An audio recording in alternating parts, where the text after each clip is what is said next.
We clearly identified a gap in the market that Western OEMs are making machines in a certain way which are designed for their geographies and region, primarily for their countries. And there were certain gaps developing countries users did not like. So we really thought construction equipment business really needed that disruption. And with that aim, we launched our own brand, which is AI assisted, value, innovation rich, feature rich, and whatnot. I can go on and about the engineering product. We're already the largest exporter in non-OEM construction equipment exports in India as per carriage reports.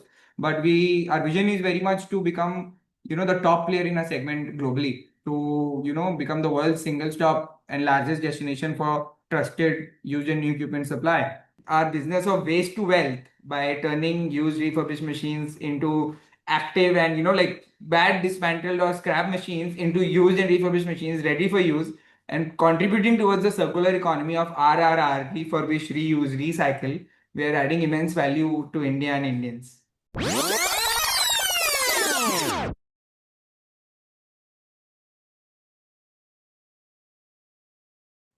Hi everyone, welcome to Sunday Investing. This is the 11th episode of Know Your Promoter series, where we talk to promoters of the company which are bringing their IPO and try and understand from them the business plan of the company, what the company does, and the vision for doing the IPO. Today we have with us Mr. Abhinav Jain, promoter for Jinkushal Industries. Welcome. The IPO is going to be live soon, like asking a bit more questions about the business model. I understand Jinkushal in itself is a very interesting name. So any specific story behind Jinkushal? Why did we pick up the name? How was that?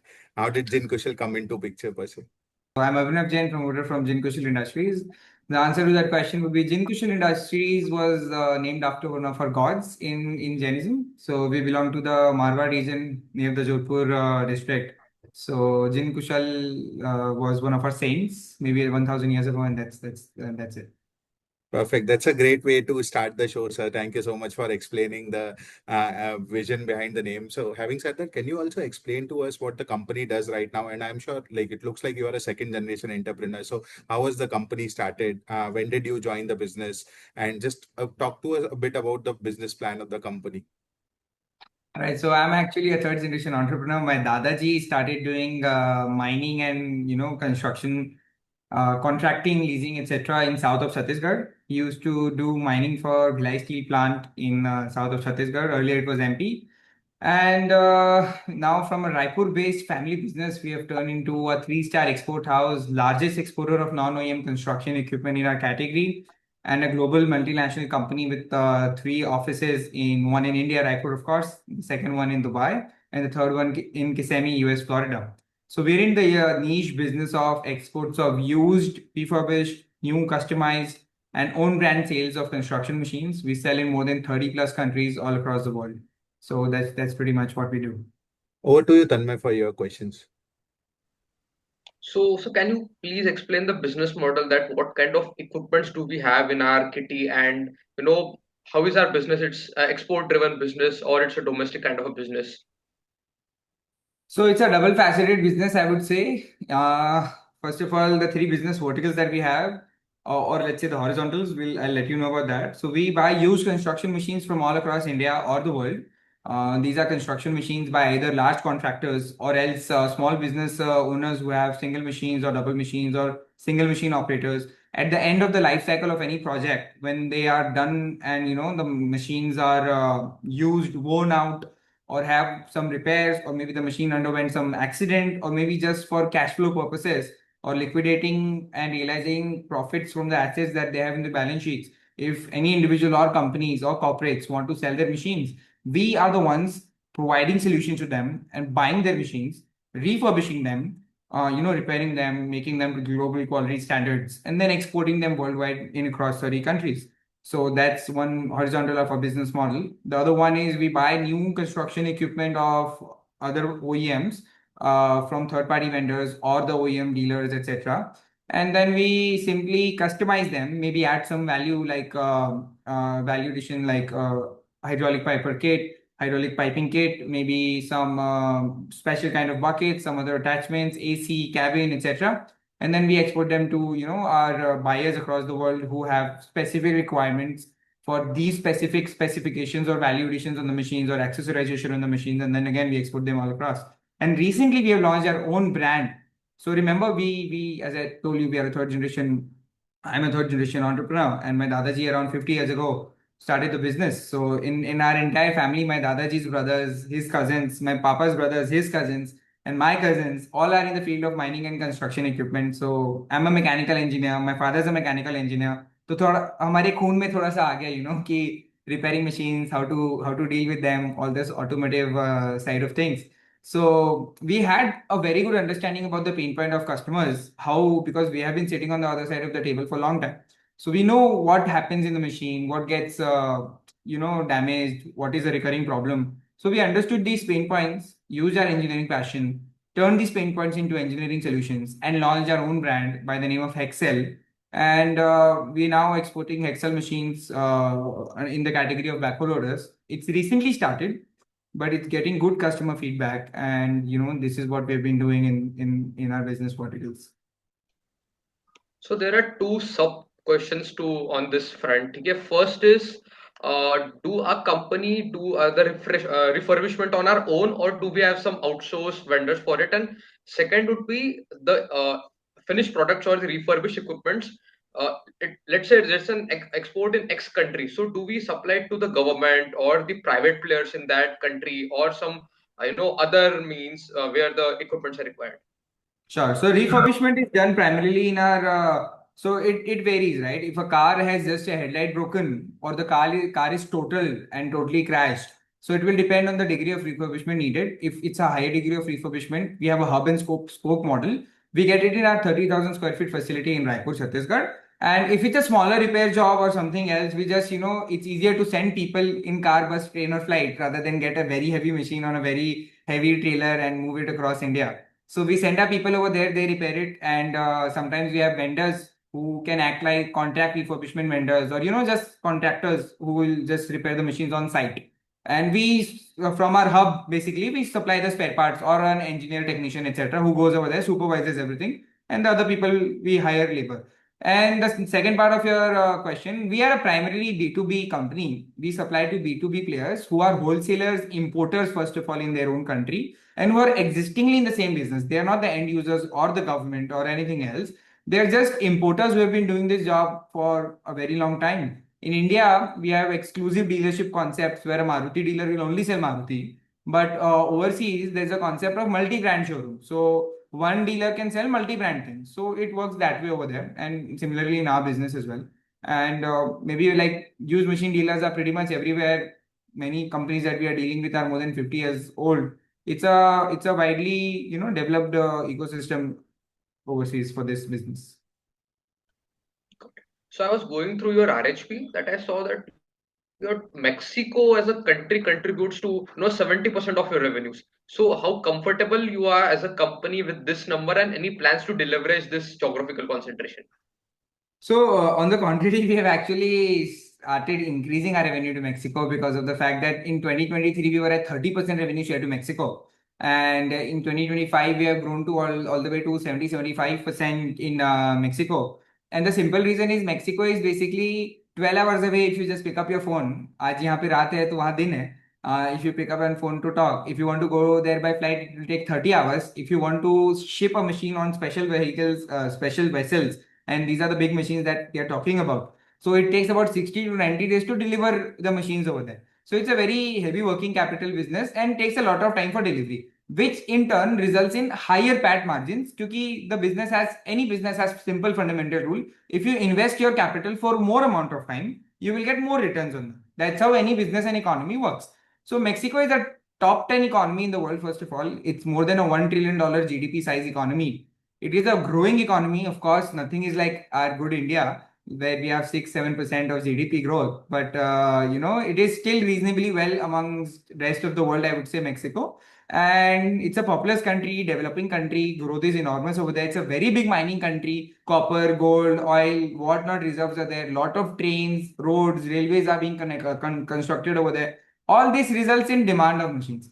And none of the machines are being manufactured over there currently. So India being an automotive hub, very good mechanical engineering labor and cheap mechanical engineering labor is adding to a strength of the country as a whole. And we are also utilizing that and exporting our engineering expertise over there and getting premium margins.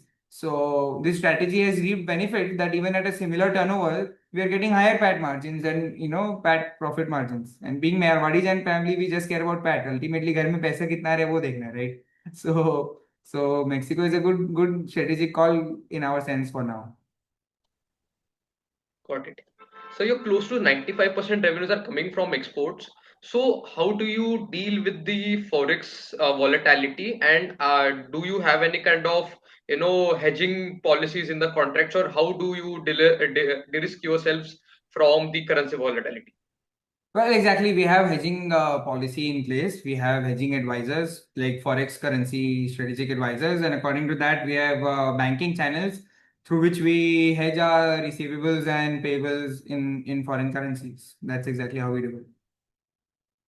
Got it. So you started your own brand very recently, and that contributes to close to 1.5% of your revenues, if I'm not wrong.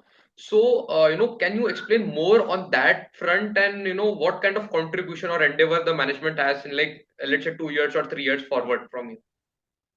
So I believe it's contributing around 3% something now, but yeah, it's negligible portion of our revenues so far. But what we understood was, sales and distribution is the king in any business. And if you have global sales and distribution of the kind that we are exporting in more than 30 plus countries across 6 continents. And most of our customers are customers who have stayed with us for more than 5 years. So this kind of recurring business and customers that we have enjoyed, we really thought, now is the time that we have understood the pain points of customers as our customers and we as customers ourselves. And we have the mechanical engineering passion. I've done my mechanical engineering from Vellore Institute of Technology, Vellore.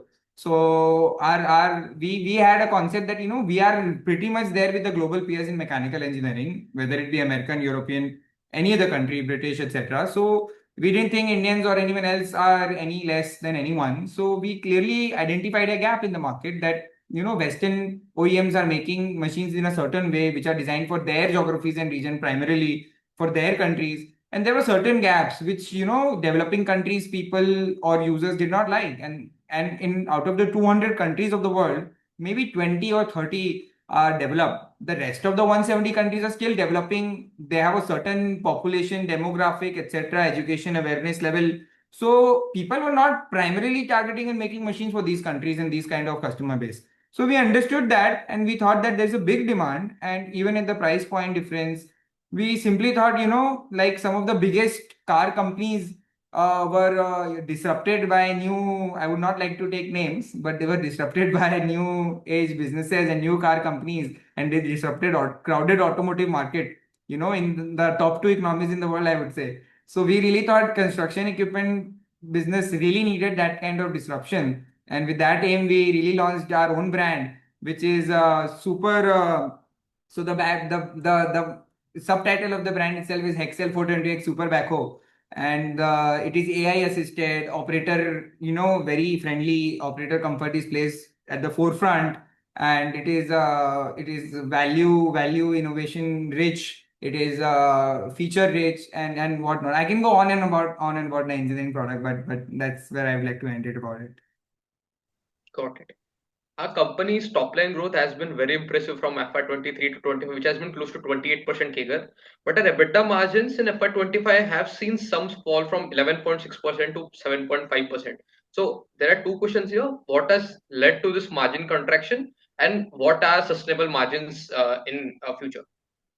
So I'd like to answer that question on a bifurcated basis. In a new customized equipment, we earn about 2 to 4%. So first of all, I just deal in PAT margins because ultimately घर में पैसा उतना ही आ रहा है. EBITDA, everything else, these are just some accounting and finance numbers, I would say. So new customized equipment, we earn about 2 to 4%. In used refurbished machines, we earn about 12 to 15%, 12 to 14% PAT level margins. And in our own brand, we are hoping to earn about 12 to 15% PAT level margins. But this is early on. We are getting good traction, but this is early on, and there are many first-time expenses. As you grow and penetrate into different markets and increase different products, even in the RHP or our presentations, if you could probably see that we have increased over the years different category of products that we sell to really have a diversified product portfolio and mitigate product risks. And we are also expanding geography. It's good that yes, you saw that we are selling 70% to Mexico, but the other 30% are also to other countries where we are still present.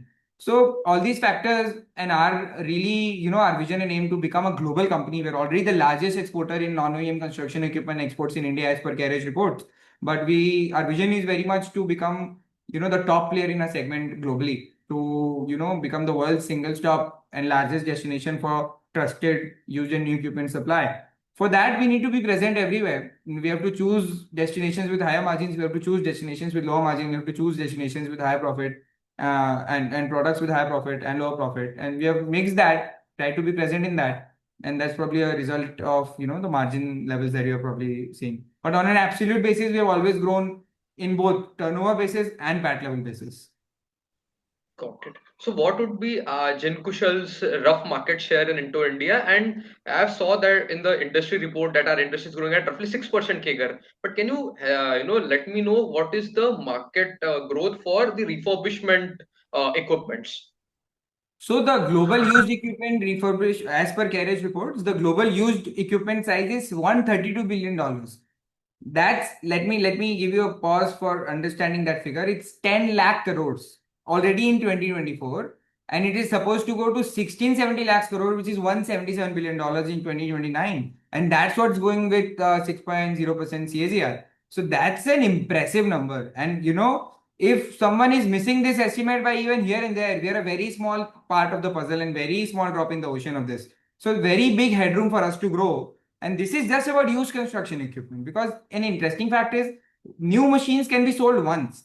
Used machine can be sold again and again, like first year, second year, third year, fourth year, fifth year, and we sell machines even like from 3 months to 50 years old machines. I have sold those.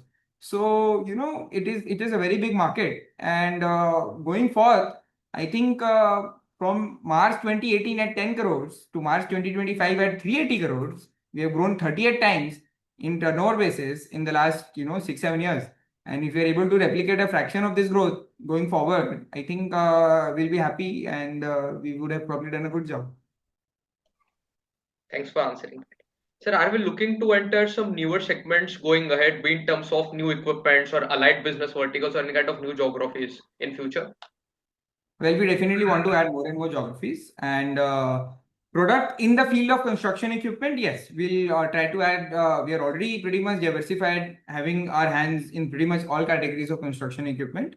But yes, as the growth is there on and on, we'll try to add more products in the basket. Got it. How confident we are that we are able to achieve this kind of a strong growth momentum of 28% CAGR or similar in future? Well, I think my face will probably show the confidence that we have in our business overall, but I won't put a number to it. And as I told you, we have had 38 times growth in turnover basis on a smaller capital base, of course, in the last 6-7 years.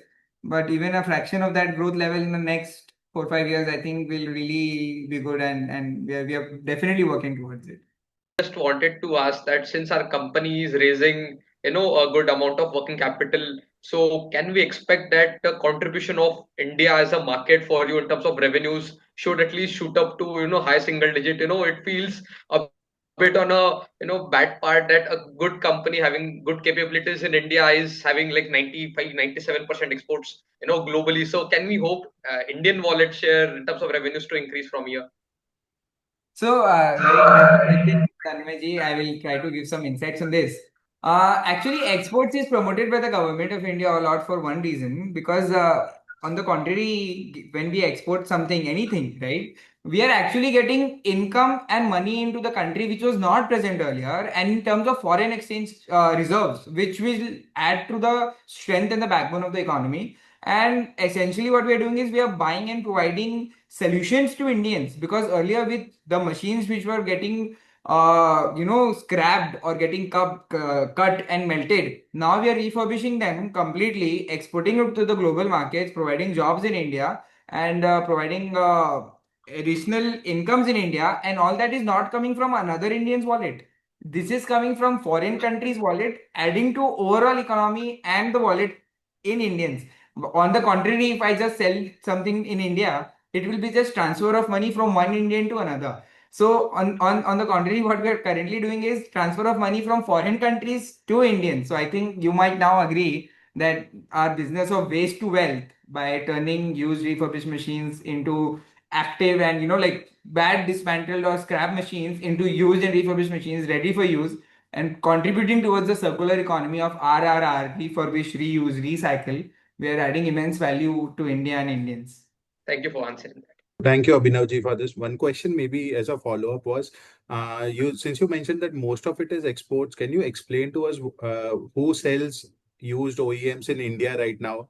And like, is the market fragmented? Are there leaders? What made you decide not to target India as a segment? Because when you start thinking, your obvious geography comes to mind is what you are present in, right? So why not probably target India? And is there a plan to target India as well in the future, something along those lines? Well, the answer lies in the fact that from a Raipur-based family business, we've really grown into a global company, and we really think of that, to be true, and we consider ourselves as a global company. So, first of all, we are utilizing the excellent engineering capabilities of India available at a low cost, and that's why the world is looking at India, making India a manufacturing hub. And at the same time, when things are getting manufactured, things will always get refurbished as well. So, in India, the cost of refurbishment is low. That's why we are getting our refurbishments done over here. So, a lot of value will be added when you have a limited capital to sell your goods or your skills or your engineering expertise to the maximum profit margin destination. So that's why we have been exporting it so far. Because in India, the cost of labor is still maybe $300 a month. Or on the contrary, in foreign countries, it's in some dollars per hour. So that's the basic gap that we are really fulfilling.